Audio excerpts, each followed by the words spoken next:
আজকে আমি খুবই গুরুত্বপূর্ণ কিছু ইনফরমেশন দিব। ইন্দোনেশিয়া ট্যুরিস্ট ভিসা যারা প্ল্যান করতেছেন ইন্দোনেশিয়া ঘুরতে যাবেন, আমাদের পাসপোর্টে কিন্তু আগে ইন্দোনেশিয়া অনারেবল ছিল। এখন কিন্তু অনারেবল নেই। এখন আপনাকে প্রথমত ১ নাম্বার যেটা, এটা হলো আপনাকে অ্যাপয়েন্টমেন্ট নিতে হবে। এটা অ্যাপয়েন্টমেন্ট আরম্ভ হয়েছে ৪ তারিখ থেকে। এখন আপনি অ্যাপয়েন্টমেন্ট নিবেন। অ্যাপয়েন্টমেন্টটা ১ থেকে ২ দিন পরেও আপনি ডেট আসতে পারে বা ৩ দিন পরেও আসতে পারে। টাইম দিয়ে দিবে ১১টা থেকে ১টা। ১১টা থেকে ১টার ভিতরে আপনাকে যেতে হবে।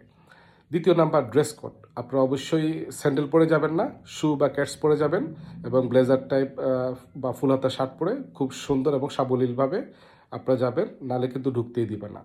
৩ নাম্বার যখন যাবেন তার আপনার এটা ট্রাভেল এজেন্সি যদি করেন তারা আপনাকে অ্যারেঞ্জ করে দিবে। আপনি কিন্তু চেক করে নেবেন, মাস্ট বি ইন্স্যুরেন্স করবেন ১৬০০ বা ১৭০০ একটা ইন্স্যুরেন্স, এবং এটা কিন্তু ওনারা কিন্তু চেক করে।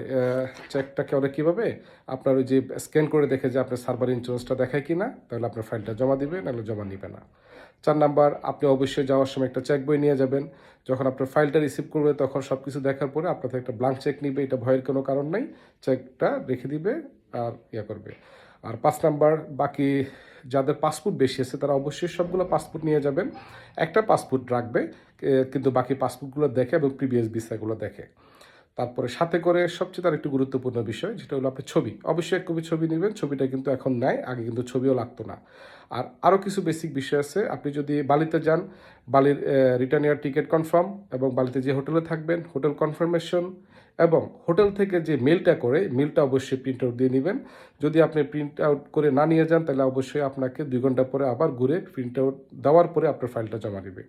যদি আপনি জাকার্তায় যান তাহলে জাকার্তায় যে হোটেলে থাকবেন হোটেলের কনফার্মেশন বুকিংটা, কনফার্ম বুকিং, এবং হোটেল মেল যেটা মেল করবে কনফার্ম করে আপনার মেলে, তাহলে ওইটা আপনি প্রিন্ট আউট দিয়ে নেবেন। এগুলো কিন্তু একটু ভুল করা যাবে না। যদি ভুল করেন তাহলে কিন্তু আপনার ফাইলটা জমা নেবে না। যখন আপনি ফাইলটা জমা দিবেন আপনাকে কিছু প্রশ্ন করবে। কিছুটা একটু যদি আপনি আমার ভিডিওটা দেখেন কিছুটা প্রিপারেশন নিয়ে যাবেন। আশা করি এগুলো কিন্তু আমার বাস্তব অভিজ্ঞতা, আমি জমা দিয়ে আসলাম, এই জন্য আপনাদেরকে শেয়ার করতেছি। আমি আপনাদেরকে গত ভিডিওতে বলেছিলাম যে আমি কিছু ট্রাভেল রিলেটেড কিছু টিপস আপনাদেরকে দিব। কারণ আপনার ফাইলটা রিসিভ করার পরে আপনি কি করেন, ব্যবসা জিজ্ঞেস করবে কোন পারপাসে যাবেন, কী জন্য যাবেন, কবে আসবেন, এবং কোন হোটেলে থাকবেন হোটেলের নামটা জিজ্ঞেস করে। আবার জিজ্ঞেস করে যে আপনি প্রিভিয়াস কোন দেশে গিয়েছিলেন। তো এই জিনিসগুলো আপনাকে একটু যাওয়ার আগে আপনি একটু সামারি করে নেবেন, তাহলে আপনার জন্য কাজটা একটু সহজ হয়ে যাবে।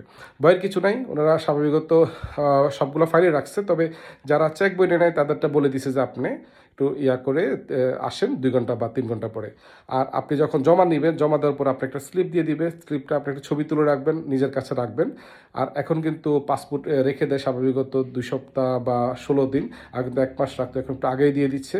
আপনি যখন পাসপোর্ট রিসিভের টাইমটা হলো ৩টা থেকে মেবি ৫টা, এর ভিতরে আপনাকে চলে যেতে হবে। আচ্ছা, ইন্দোনেশিয়ান এম্বাসির লোকেশনটা কোন জায়গায়?